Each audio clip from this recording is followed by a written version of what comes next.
Hello दोस्तों, संख्या पद्धति यानी नंबर सिस्टम्स के इस वीडियो में आपका स्वागत है। पिछले वीडियो में हम परिमेय तथा अपरिमेय संख्याओं को संख्या रेखा पर दर्शाना सीख चुके हैं। आज हम उसी से संबंधित कुछ प्रश्न हल करेंगे। तो चलिए शुरू करते हैं पहले प्रश्न से। दी गई संख्याओं को संख्या रेखा पर दर्शाइए।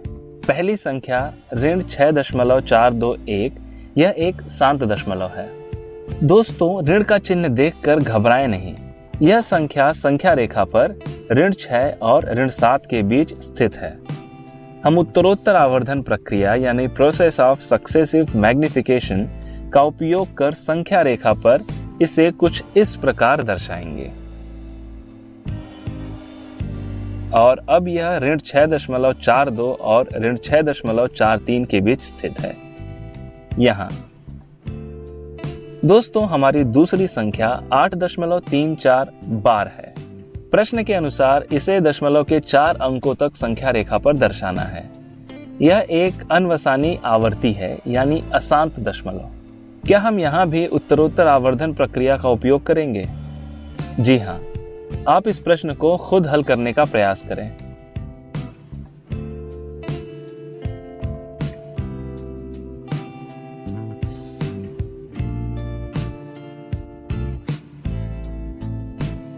यह संख्या 8.3434 और 8.3435 के बीच स्थित होगी।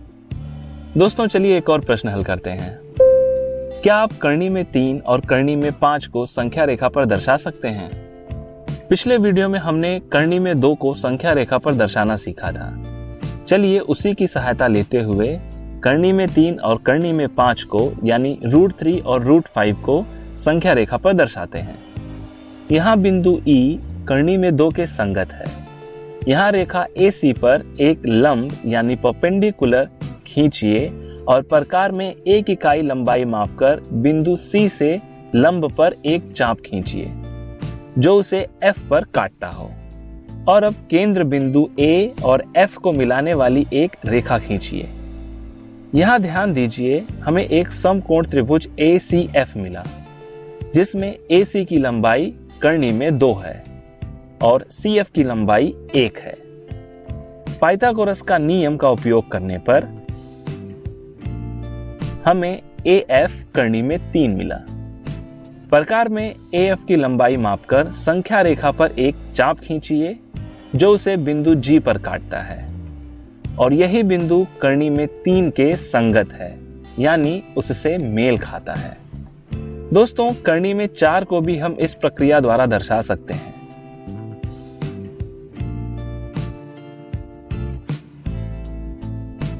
इस तरह इसमें संख्या रेखा पर हमें बिंदु 2 मिलेगा क्योंकि करनी में 4 का मान 2 होता है। अब यहाँ करनी में 5 को दर्शाने के लिए रेखा AH पर एक लंब खींचिए और प्रकार में 1 इकाई लंबाई मापकर उस पर एक चाप खींचिए जो बिंदु J पर काटता है। अब यहाँ बिंदु A और J को मिलाने पर हमें एक समकोण त्रिभुज AHJ मिला। यहाँ त्रिभुज AHJ में पाइथागोरस नियम का उपयोग करें तो यहाँ AJ का मान करनी में 5 मिला। अब उसकी लंबाई प्रकार में मापकर प्रकार को केंद्र बिंदु A पर रखकर संख्या रेखा पर एक चाप खींचिए जो उसे बिंदु K पर काटता है। दोस्तों, बिंदु K करनी में 5 के संगत है। आपने यह ध्यान दिया होगा कि इस प्रक्रिया में हमें एक ऐसी रचना प्राप्त हो रही है और इसे ही हम वर्गमूल सर्पिल यानी स्क्वायर रूट स्पाइरल कहते हैं। दोस्तों, अब तक हमने केवल करनी में n, जहां n एक धनात्मक पूर्णांक है, उसी को ही संख्या रेखा पर दर्शाना सीखा। तो क्या हम करनी में a, जहां a एक धनात्मक वास्तविक संख्या है, इसे भी संख्या रेखा पर दर्शा सकते हैं? जी हाँ, चलिए इस पर भी एक प्रश्न हल करते हैं। करनी में 4.5 को संख्या रेखा पर दर्शाइए। देखते हैं इसे कैसे हल करते हैं। दोस्तों, एक रेखा पर बिंदु A और B इस प्रकार लीजिए कि A और B के बीच की दूरी 4.5 हो और अब बिंदु B से 1 इकाई की दूरी पर बिंदु C लीजिए कुछ इस प्रकार। अब रेखा AC का मध्य बिंदु ज्ञात कीजिए।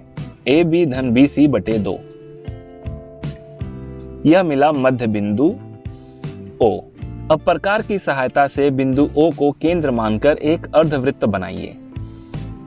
रेखा AC पर एक लंब खींचिए जो बिंदु B से होकर अर्धवृत्त को बिंदु D पर प्रतिच्छेदित करती हो। दोस्तों, यहाँ O और D को मिलाने पर हमें एक समकोण त्रिभुज OBD मिला।